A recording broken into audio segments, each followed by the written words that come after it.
Hai hai hai. Selamat datang kembali di channel Mister Donghua. Di video kali ini kita akan lanjutkan cerita Donghua, Battle Talk Devon. Ayo langsung aja ke ceritanya. Cekidot. Di sepanjang jalan, semua orang menemukan bahwa tempat ini sangat aneh. Mereka tidak menemukan rintangan atau monster apapun, hanya kekuatan langit dan bumi yang mengikuti mereka sepanjang jalan.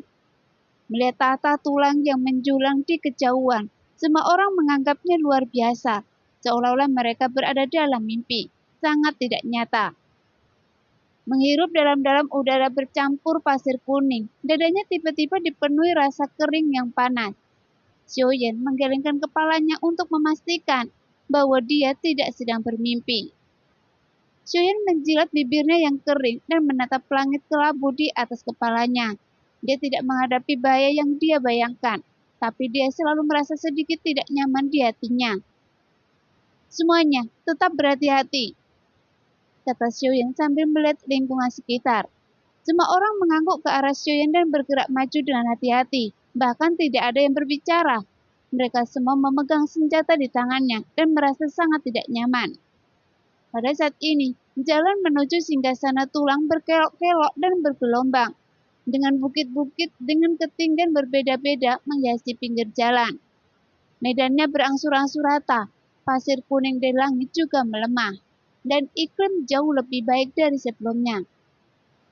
Meskipun tidak ada hal aneh yang terlihat, tapi Xiaoyan selalu merasakan kekhawatiran yang tak dikatakan di dalam hatinya. Sepanjang perjalanan, angin dan pasir sesekali mengangkat pasir kuning yang telah terkubur bertahun-tahun di bawah kaki mereka, memperlihatkan tulang-tulang yang terlihat samar-samar di bawahnya.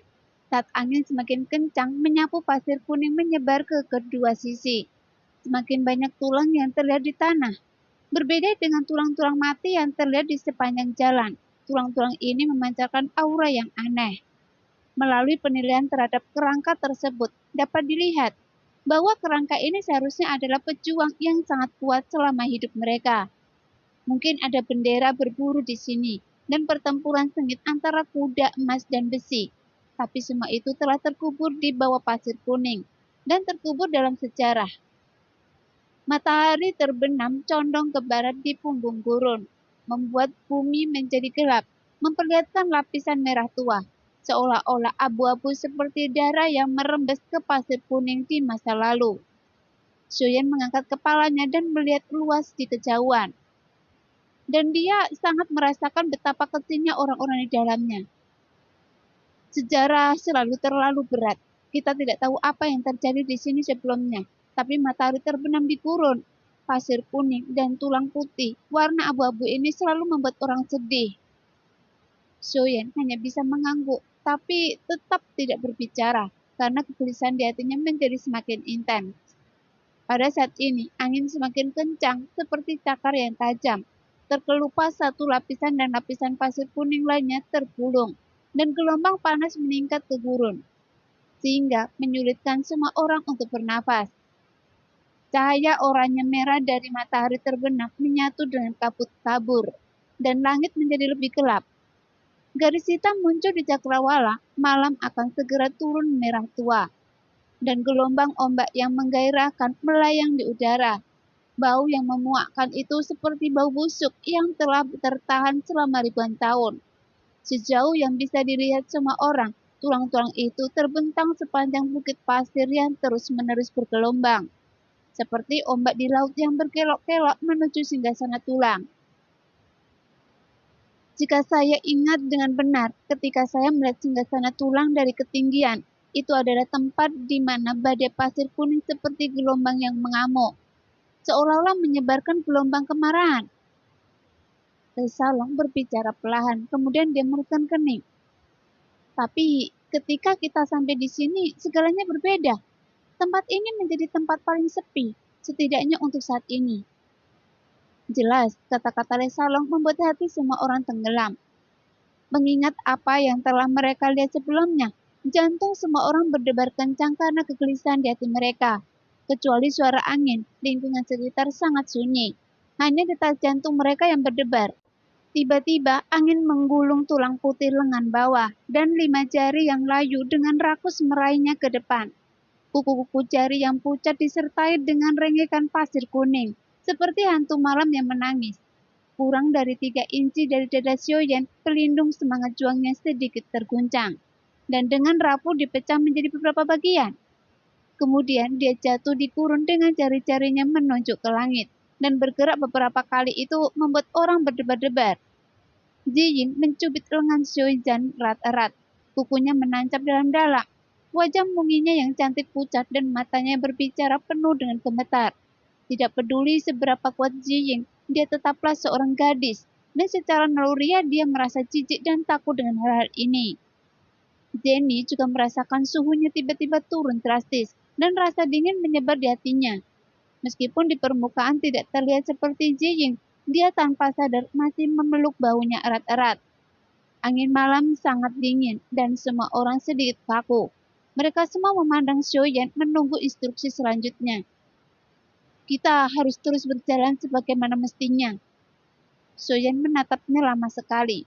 Sosoknya yang tinggi dan tinggi lurus seperti lembing di tengah kabut dan seperti karang hitam hujan turun. Dia tetap tidak bergeming sehingga membawa kepercayaan timnya. Setelah mengatakan itu, Xiaoyan mengeluarkan penguasa berat api surgawi dengan punggung tangannya, dan api yang berkobar menjadi mercusuar di gurun terkabut. Semua orang terdiam saat mereka berjalan di depan, hanya api langit biru keabu-abuan yang menyala samar. Malam semakin gelap, dan lautan pasir sangat luas dan sunyi. Semua orang mengintari beberapa bukit pasir yang terjal dan bergerak maju perlahan.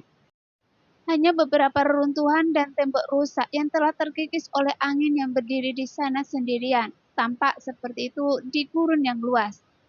Di bawah malam, api surgawi menari-nari, dan setelah memutar beberapa bukit pasir, sebuah jalan yang bersinar dengan cahaya putih muncul di depan semua orang.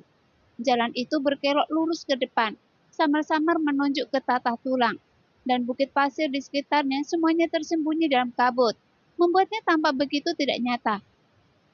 Bagaimana ini bisa terjadi?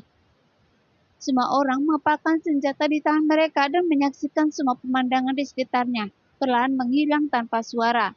Hanya menyisakan jalan kecil di depan mereka. Tapi tidak ada yang menyadari hal ini yang membuat orang gemetar.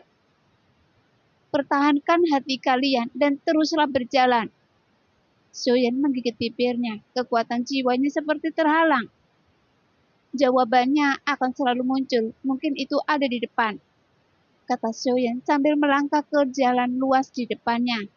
Jalan setapak dipenuhi cahaya putih dan lapisan kabut tebal melayang di dalamnya, menghalangi penjelajahan kekuatan jiwa. Dari kejauhan tampak seperti keindahan seperti mimpi, tetapi begitu dia menginjaknya, Ziying melompat mundur dengan suara, "Wow!" dan tangannya menutupi dadanya. Lekuk tubuhnya bergelombang seperti ombak dan dia masih syok. Setelah semua orang melihat lebih dekat, mereka sangat terkejut saat menemukan bahwa jalan itu sebenarnya terbuat dari kerangka putih yang tak terhitung jumlahnya, padat dan pucat dengan bunga berpedar mengambang di atasnya. Raungan samar keengganan terdengar di kabut putih yang terbentuk dari kebencian.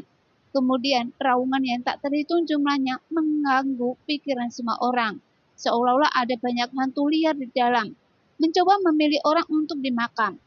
Pantas saja Jijing begitu tidak normal. Bahkan Jenny memeluk erat lengan Xiaoyan. Tubuh lembutnya sedikit gemetar, giginya menggigit begitu keras hingga bibirnya berubah ungu, dan matanya seperti genangan air jernih, dipenuhi kegelisahan. Pada saat ini perisai Xiaoyan telah diangkat, dan Xiao Tianhu emas itu seperti matahari keemasan bersinar terang, melindungi semua orang dengan erat.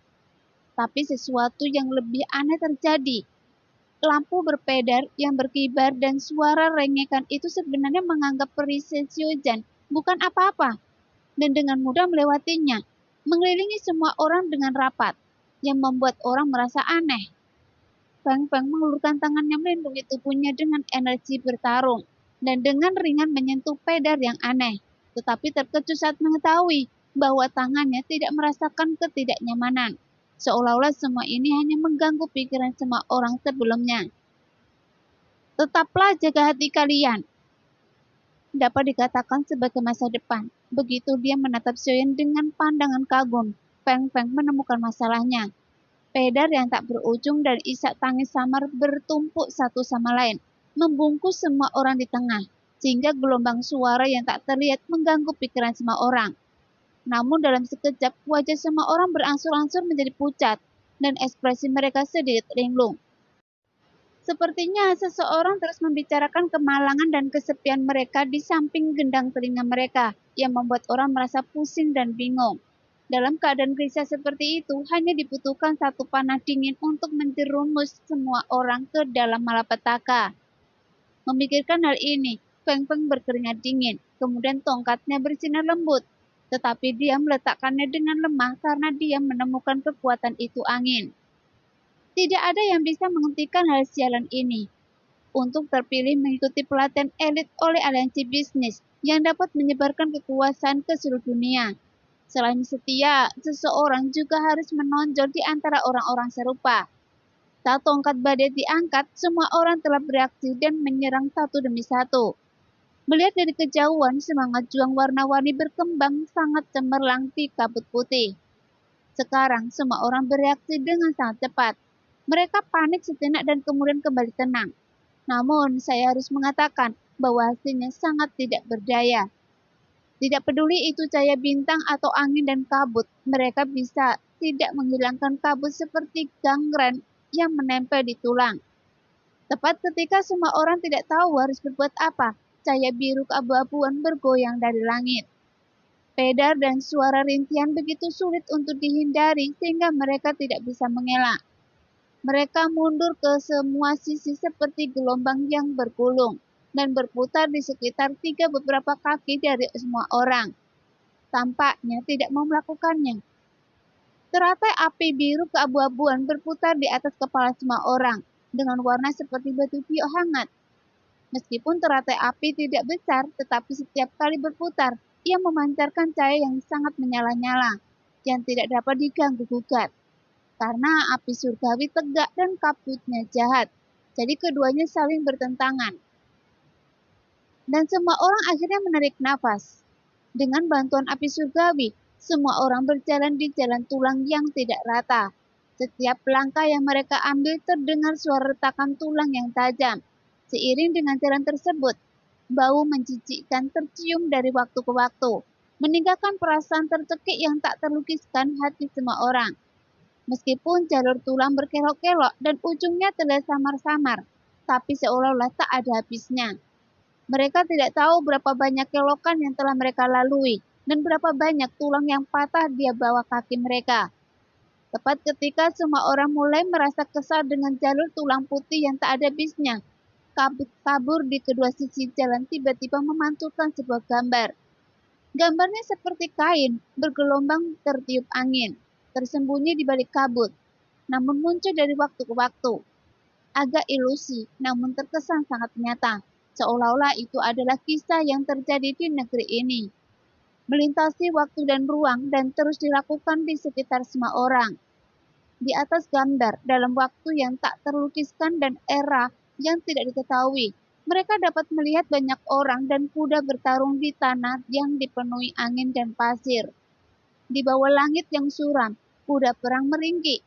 Tombak perang bersinar dengan cahaya yang tajam. Panah tajam yang tak terhitung jumlahnya menembus langit, dan bunga darah menusuk baju besi yang dingin. Mewarnai langit menjadi merah tanpa ragu-ragu sedikit pun. Tanpa mundur sedikit pun, lengan prajurit itu ditebas dengan pisau besi yang tajam dan kemudian menggunakan tangan yang lain untuk melakukan pukulan berikutnya. Panah berputar mengenai kuda. Sebelum mati, prajurit di atasnya melemparkan tombak perang di tangannya. Di bawah bayangan pedang, daging dan darah musuh yang berterbangan di depan telah mengubah tempat ini menjadi neraka. Dengan tumpukan mayat dan lautan darah di mana-mana, dan lengan serta anggota tubuh patah di mana-mana. Udara dipenuhi darah yang menyengat, mengalir di tanah dengan warna merah tua. Perang terus berlanjut. Saya tidak tahu berapa tahun telah berlalu, dan saya tidak tahu berapa banyak mata air dan musim gugur yang telah berubah. Kebencian para prajurit yang tewas terus menumpuk di langit dan perlahan mengembun menjadi sungai kuning, memisahkan langit dan bumi. Namun tidak mungkin untuk mengetahui apakah tanah dalam gambar itu lumpur atau darah. Xiaoyan dan yang lainnya sepertinya mencium bau darah dari zaman kuno yang begitu kuat hingga membuat mual. Namun gambaran itu terus berlanjut dan berubah sampai suatu malam yang gelap tiba. Itu adalah malam yang tidak berangin dan tidak berbulan. Di tengah suara pertempuran, sebuah celah diam-diam terbuka di langit, dan sesosok samar jatuh dari langit, menimbulkan kebencian di seluruh langit. Kebencian yang tak ada habisnya sepertinya telah menemukan jalan keluarnya, dan tiba-tiba menjadi gila. Dari Sungai Kuning, dari para prajurit yang tewas, dari kebencian kedua belah pihak yang berperang, semuanya dituangkan ke dalam sosok yang samar-samar. Sosok buram itu seperti menikmati kebencian yang tak ada habisnya. Di tengah aliran udara yang tak terhitung jumlahnya, banyak sepasang mata berdarah yang terlihat jelas di langit malam. Samar-samar menampakkan kegilaan yang ekstrim. Kebencian di langit dikumpulkan oleh rotasi ekstrim dan benar-benar membentuk tornado besar antara langit dan bumi. Dan sosok kabur berada di tengahnya tertawa liar. Dengan perubahan yang tiba-tiba, segera menarik perhatian kedua pihak yang bertikai. Saat mereka mengangkat kepala, semua orang terkejut. Semua kuda gemetar, kuku depannya menggaruk tanah dengan gelisah, tampak sangat ketakutan. Setelah sosok buram itu menyerap sejumlah besar kebencian, itu berubah menjadi wajah yang ganas. Wajah itu membesar tanpa batas, menutupi seluruh langit dan meraung ke bawah. Raungan itu seperti guntur dengan ketidakpuasan yang kuat. Di bawah gemuruh itu, tornado yang terbentuk oleh kebencian membalikkan arahnya dan menyapu seluruh bumi. Mata berdarah melintas di udara dan kebencian itu seperti hantu yang merasukinya. Dengan cepat berubah menjadi roh kebencian, membanjiri semua orang di kedua sisi perang. Apakah mereka mantan kawan atau musuh? Tiba-tiba terdengar suara gemuruh di tanah kosong. Pada saat yang sama, jiwa yang tak terhitung jumlahnya menjadi samar-samar mengerikan dan tampak berjuang dalam kesakitan. Tetapi mereka tidak dapat melarikan diri dari dorongan ke tanah tanpa sadar.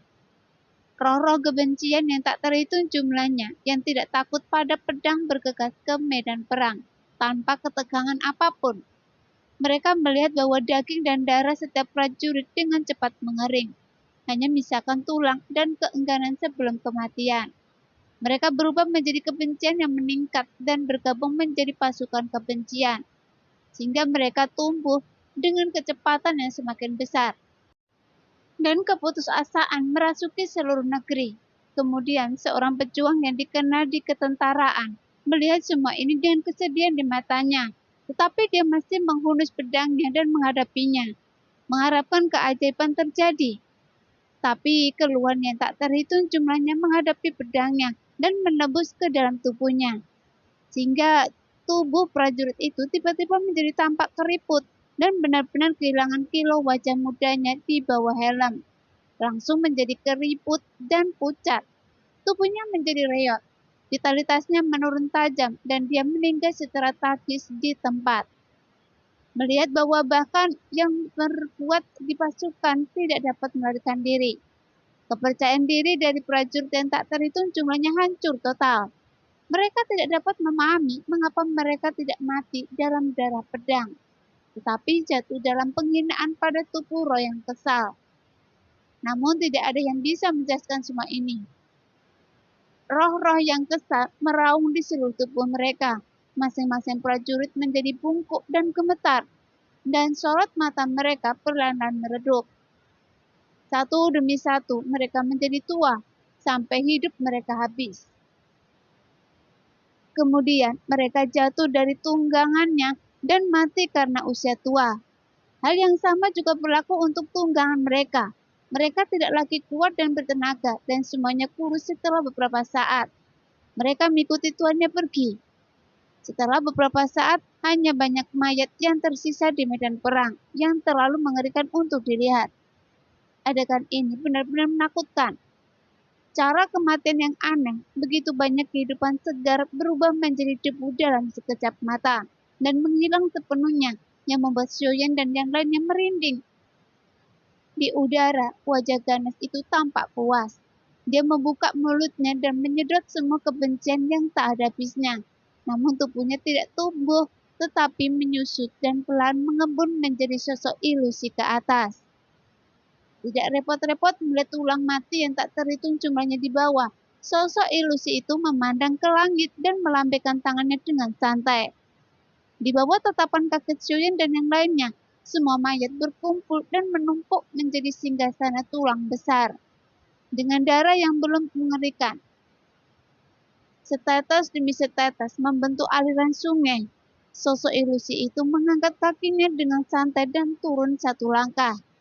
Riak bergema di bawah kakinya dan dia sudah berada di depan singgasana tulang.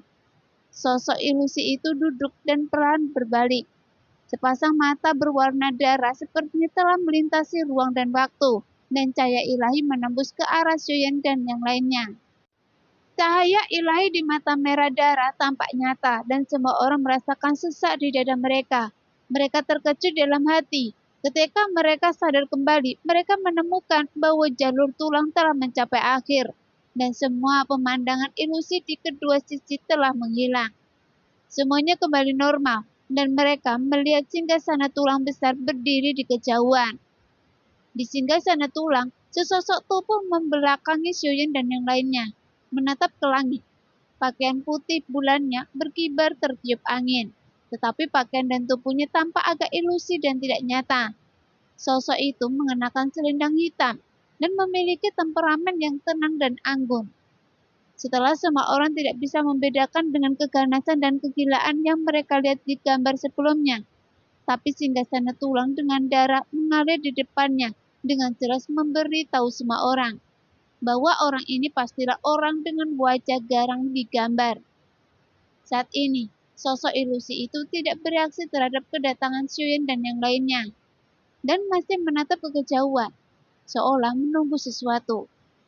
Semua orang memegang senjatanya erat-erat dengan keringat di telapak tangan, tidak bisa menilai apa yang harus dilakukan selanjutnya. Di atas langit malam, sebuah bayangan tiba-tiba muncul, datang dari langit dan menembus malam yang kacau.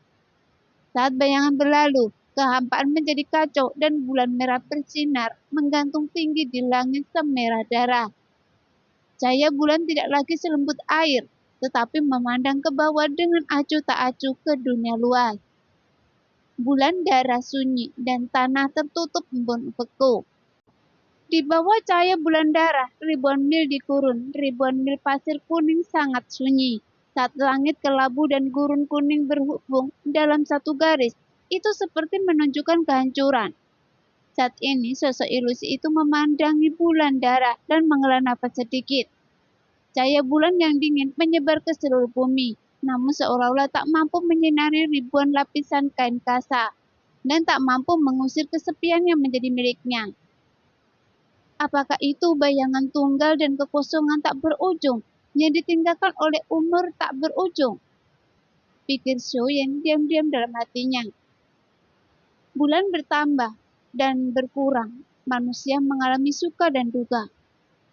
Sosok ilusi itu mengulurkan jari-jarinya yang ramping dengan sentimentalitas yang tak terbatas dan menjatuhkan sederet kata di langit malam. Seperti seorang sarjana yang kesepian, lalu perlahan-lahan dia berbalik. Saat matanya bersentuhan dengan semua orang, sosok ilusi itu berubah. Mata berwarna darah tiba-tiba berubah menjadi dingin dan kejam. Dengan cahaya dingin berkedip, dan momentum arogan itu tiba-tiba keluar dari tubuhnya, membuat semua orang terengah-engah. Temperamen yang sangat berbeda begitu cepat berubah pada orang yang sama, hingga mengejutkan semua orang dan membuat mereka tercengang. Sosok ilusi itu duduk kokoh di singgasana tulang, seolah-olah dia sedang menguasai dunia. Dengan lambaian tangannya, roh-roh kebencian yang tak terhitung jumlahnya muncul dan berlutut di sekelilingnya. Dengan wajah menakutkan dari ribuan roh yang kesal muncul di udara yang besar. Itu menjadi semakin jelas, dan itu sangat terdistorsi, sehingga membuat seluruh orang merasa kedinginan. sehingga sosok ilusi saat ini benar-benar layak untuk tahta tulang. Pemimpin sebenarnya dari roh kebencian dan karakter kejam dalam gambar yang menghancurkan langit dengan amarahnya. Adapun kesepian sebelumnya, mungkin kesepian yang telah bertahun-tahun tak terhitung jumlahnya. Tuan Muda Shio, apakah menurut Anda orang ini menjadi gila setelah berada di lingkungan yang keras ini begitu lama? Xiao Zhan datang dan berkata. Suyan menoleh dan menatap Xiao Zhan terdiam beberapa saat. Tempat ini sangat aneh. Semua orang berkeringat. Hati mereka menegang dan ekspresi mereka sangat serius. Setelah mendengar kata-kata Xiao Zhan, Ji Ying tertawa terbahak-bahak yang membuat suasana tiba-tiba menjadi sangat santai. Pada saat ini, sosok ilusi di tata tulang menjadi gelap dan dia menunjuk ke semua orang di kejauhan. Dan suaranya yang dalam sepertinya terngiang di telinga semua orang. Setelah 50.000 tahun kesepian, seseorang akhirnya ada di sini. Selamat datang di negeri kebencian. Cahaya bulan malam ini sangat indah. Saya tidak tahu apakah Anda beruntung atau tidak. Nada dari sosok ilusi itu tiba-tiba menjadi mendesak, dan dia kehilangan ketenangan sebelumnya, menjadi sedikit bersemangat. Orang gila. Xiao Zhan melontarkan komentar tidak sopan lainnya. Malam ini bahkan malam yang gelap, dengan bulan yang menggantung di langit, seperti kata pepatah. Semuanya harus terbalik. Itu hanya menekan tubuh Yin Ayah, membuat kekuatan saya lebih buruk dari biasanya. Jadi ini adalah kesempatan bagus untuk Anda. Sosok ilusi itu menjadi sedikit histeris. Namun berkah bulan darah juga merupakan malam abadi dari roh dan tulang yang kesal. Ini adalah kesedihan Anda. Bunga-bunga yang bermekaran dengan darah di langit malam selalu menjadi hadiah terindah di bawah langit malam. Para tamu yang terhormat, apakah Anda siap? Sudahkah Anda memberikan hadiah ini kepada saya? Datang dan cicipi perjamuan pasukan United ini. Mata dari sosok ilusi itu berubah menjadi merah darah dengan rasa haus darah yang gila. Putih dan merah selalu menjadi warna terindah di dunia. Pasukan tulang, dengarkan keseruan leluhur dari roh kebencian. Persembahkan kesetiaan kalian kepada saya dan gunakan darah musuh untuk menunjukkan pemujaan kalian kepada saya. Suara gembira itu tiba-tiba berubah menjadi orang yang sangat serius, tidak marah tetapi kagum. Menunjukkan sikap seorang raja. Evaluasi Anda sangat relevan. Xuan menoleh dan berkata kepada Xiao Zhan, terima kasih atas pujiannya. Xiao Zhan menerima pujian Xiao Yan dengan sepenuh hati. Sebelumnya, belum pernah ada yang mengetahui bahwa wajah Xiao Zhan sebenarnya tidak lurus dan cenderung semakin tebal seiring dengan meningkatnya kekuatannya. Kenapa wajah Anda semakin tidak seperti perisai? Ji Ying ingin mencubit wajah Xiao Zhan, tapi ternyata kakinya seperti ditarik oleh sesuatu. Melihat ke bawah, rambut Ji Ying langsung berdiri. Seluruh tubuhnya ketakutan dan dia berteriak dan melompat. Karena kerangka putih yang tak terhitung jumlahnya terlihat berjuang untuk merangkak keluar dari tanah. Tangan kerangka menarik tanpa sadar ke sekeliling semua orang. Rahang bawah tengkorak membuka dan menutup, dan titik-titik berbedar muncul dari kerangka. Melompat ke udara. Xuan memperingatkan, lalu dia menurunkan pinggangnya dan mengangkat lututnya. Sayap tulangnya bergetar tajam dan menarik bilah cahaya yang sangat tajam yang tak terhitung jumlahnya. Kemanapun bila cahaya itu bersentuhan, tulang putih berterbangan seperti serpian kertas potongan besar jatuh. Segera setelah itu, Xuan menghindari sekelompok kerangka lain di tanah dengan tangan kerangka merah terentang. Dia mengepakkan sayapnya dan sudah berada di udara. Dia melihat tulang padat yang tak terhitung jumlahnya muncul secara mengejutkan dari tanah. Kebencian Ji Ying telah lama memudar. Dan Jenny mengulurkan tangan rampingnya untuk memegang lengan Xiao Yan. Sedikit gemetar, dan alis semua orang berkerut. Angin puyuh bertiup di gurun, menggulung pasir kuning. Tulang putih yang tak terhitung jumlahnya terus mengalir keluar dari tanah. seperti kerutan pasir dan batu yang tak terhitung jumlahnya, dan seperti gelombang padat, memanjang hingga cakrawala hitam di kejauhan di langit. Sambungan dengan tanah masih belum terputus. Di bawah malam yang gelap, kerangka pucat mengenakan baju besi yang merusak, memegang senjata kuno di tangan mereka, menatap orang-orang di atas. Tanpa fluktuasi apapun dalam kehidupan, lingkaran bulan darah bersinar dengan dingin, membuat kerangka itu tampak berlumuran darah, sehingga mengejutkan semua orang. Sehingga Xiaoyan dan yang lainnya menyaksikan semua ini dari udara, tidak bisa menahan diri untuk tidak saling memandang. Mereka merasa semua ini terlalu tidak nyata, dan mereka tampak tercengang dengan ekspresi cemas dan khawatir. Sial, banyak sekali. Rumah bordir menjual daging tetapi Anda menjual tulang. Suzan tidak bisa menahannya lebih lama lagi, dan dia mengucapkan kata-kata makian yang membuat semua orang menjadi batu. Untungnya, meskipun ada banyak kerangka di bawah, mereka tidak sadarkan diri dan tidak merasakan gejolak kehidupan. Seharusnya tidak sulit bagi kita untuk menangkap pencurinya terlebih dahulu. Lesalong adalah orang yang paling perhatian dan selalu memberikan saran tepat waktu. Dilihat dari fluktuasi semangat juang leluhur roh kebencian, itu seharusnya merupakan kekuatan Kaisar Do puncak bintang 6. Jika dia bisa mendekat, menang mungkin tidak terlalu sulit. Namun saran ini sudah terlambat untuk dilaksanakan. Sepertinya hal sumpah antara pria dan wanita di bawah sinar bulan begitu indah hingga memabukkan. Namun dengan cepat hancur. Roh hantu, tubuh tulang putih telah disiapkan untuk kalian. Mari bergabung bersama. Sekali lagi, Anda akan bisa menciptakan mitos yang tak terkalahkan. Jejak tangan leluhur roh hantu di tahta tulang putih tiba-tiba berubah, dan energi pertarungan tersapu sangat banyak. Dengan cepat mengembun menjadi bentuk hijau di udara. Runa itu menembus ke dalam tubuh roh kebencian yang berlutut. Kemudian, runa itu masuki tubuh roh yang kesal, dan jeritan tajam bergema di bawah langit malam. Roh kebencian yang tak terhitung jumlahnya bergegas menuju tubuh kerangka yang berdiri tegak. Saat dirasuki oleh roh kebencian, semua orang melihat kilatan cahaya hijau di kepala berlubang setiap kerangka. Dan dua api hantu hijau menyala di rongga mata. Tiba-tiba, ada gelombang kehidupan bergegas ke depan. Terbang ke udara dengan bilah tulang yang tak terhitung jumlahnya, yang menebas ke arah Xiaoyan dan yang lainnya.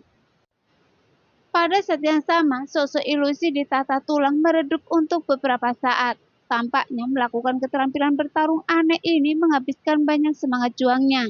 Tetapi seringnya bangga muncul di matanya, seolah-olah dia telah melihat nasib Xiaoyan dan yang lainnya.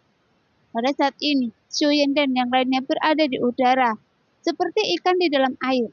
Kerangka putih yang tak terhitung jumlahnya melompat dan bersilangan, seolah-olah terjalin menjadi jaring, dengan cepat mencengang di udara. Semua orang akhirnya berpindah, bergerak di lautan putih yang luas ini. Jika Xiaoyan dan yang lainnya adalah ikan, maka yang mereka tunjukkan sekarang adalah keganasan hiu. Xiaoyan melangkah maju dalam kehampaan seperti sambaran petir. Matanya sangat tajam.